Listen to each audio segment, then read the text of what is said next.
24 ന്യൂസിലെ ശ്രീകണ്ഠൻ നായർ അല്ലേ?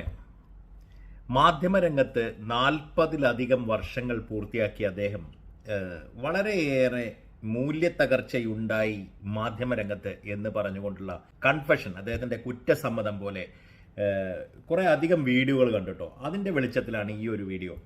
അപ്പം ബാർക്ക് റേറ്റിംഗിൽ കൃത്രിമം കാണിച്ച് വളരെ വലിയ തട്ടിപ്പുകൾ നടത്തുന്നു പുതിയതായിട്ട് കയറി വന്ന പഴയ ഒരു ചാനൽ. ഇന്ത്യ വിഷന്റെയൊക്കെ പേരിൽ ഊറ്റം കൊണ്ടിരുന്ന മാധ്യമ പ്രവർത്തകൻ സ്ഥാപിച്ച ചാനലാണ്. ആ ചാനൽ മറ്റൊരു വലിയ ഫ്രോഡ് കമ്പനിക്ക് കൈമാറിയ രൂപത്തിൽ ഇപ്പോൾ ആളുകൾക്കിടയിൽ ഏറ്റവും കൂടുതൽ കൃത്യമായും LDFന് അനുകൂലമായും UDFന് എതിരായും പ്രവർത്തിക്കുന്ന ഒരു പുതിയ ചാനൽ എന്ന പോലെ പ്രവർത്തിക്കുന്ന പഴയ ചാനൽ. അപ്പോൾ അന്ന് അതിന് യാതൊരു തരത്തിലും ഉള്ള വളർച്ച ഉണ്ടായിരുന്നില്ല. ഈ ബാർക്ക് റേറ്റിംഗിലൊക്കെ എത്രയോ താഴെ കടന്നിരുന്ന ഈ ഒരു ചാനൽ ഇന്ന് ഈ ഒരു റേറ്റിംഗിലൊക്കെ വളരെയേറെ മുന്നോട്ട് വന്നിരിക്കുന്നത് നമുക്ക് കാണാനായിട്ട് പറ്റും. അപ്പോൾ സാധാരണക്കാരും ഇപ്പോൾ ശ്രദ്ധിച്ചു തുടങ്ങിയിട്ടുണ്ട് ബാർക്ക് റേറ്റിംഗ് ഒക്കെ എന്താണെന്നല്ലേ. ഇപ്പോൾ അതും ചർച്ചയാണ്.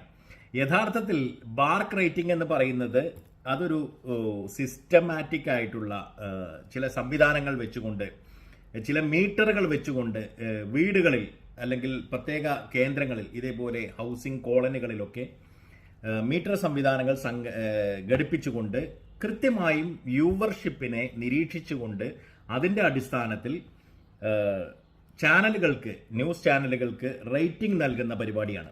അപ്പം ശ്രദ്ധിക്കേണ്ട കാര്യം എന്താണെന്ന് വെച്ചാൽ, ഇത്തരത്തിൽ വരുമ്പോൾ ഇതിനകത്ത് പ്രത്യേക മോണിറ്ററിങ്ങും വിജിലൻസ് സംവിധാനങ്ങൾ അടക്കമുള്ള കാര്യങ്ങളും എല്ലാം ഉണ്ട്. പക്ഷേ ശ്രീകണ്ഠൻ നായർ പറഞ്ഞത് ബാർക്കിലെ വിജിലൻസ് ഒക്കെ ഉറങ്ങുകയാണ് എന്നുള്ളത് അഭിപ്രായ പ്രകടനമാണ് കേട്ടോ.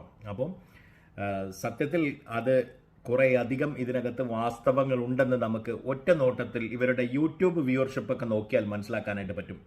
വളരെ സിമ്പിളാണ് കാര്യങ്ങൾ. അപ്പം ഈ ഒരു വീഡിയോ നമുക്ക് ചെറിയ 3 മിനിറ്റ് വീതമുള്ള 2 വീഡിയോ ആയിട്ട് ചെയ്യാം. അപ്പോൾ ഒരുപാട് കാര്യങ്ങൾ ഇതിന്റെ പിറകിലുണ്ട്. ഒരു ചാനലിനെ ഇങ്ങനെ കൃത്രിമമായിട്ട് ഉയർത്തിക്കൊണ്ടുവരാൻ ഇവരുപയോഗിക്കുന്ന ഒരുപാട് സാധ്യതകളുണ്ട്. അതായത് അതിലൊന്നാണ് ഫോൺ ഫാമിംഗ് എന്ന് പറയുന്ന സംഭവം.